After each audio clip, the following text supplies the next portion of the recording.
I am afraid that I have the start of what might turn into a Hertz horror story. Today we flew from New York JFK to Hyannis, Massachusetts, Cape Cod Airport, where we picked up a Hertz rental car to drive to Boston. You can see Boston in the background here. We're back at the Hyatt Regency Boston Harbor. But when we got to the counter at Hertz, which it was a small airport, so even people with status with the rental company like us have to stop at the counter, can't go directly to a car. And the woman at the counter was very overwhelmed. It turned out that the computer system was down entirely for her. So she was working off of a printout of the day's reservations and manually writing out all of the rental agreements.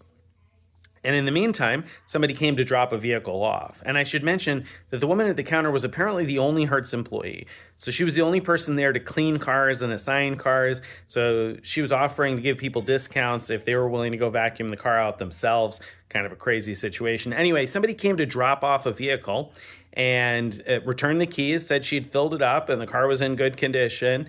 And so the woman at the counter took her word for it and assigned that vehicle to us.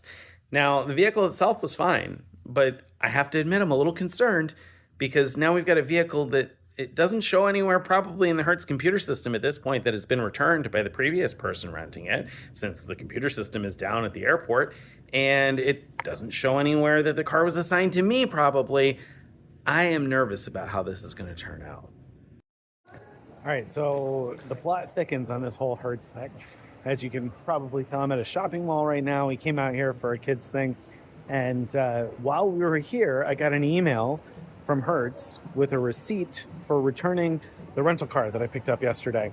This is the one that, as you may recall, was all manually assigned to me, no computer system working. And so I got a return receipt showing it was returned at Boston Logan Airport today with 100 miles more than it had when we got it.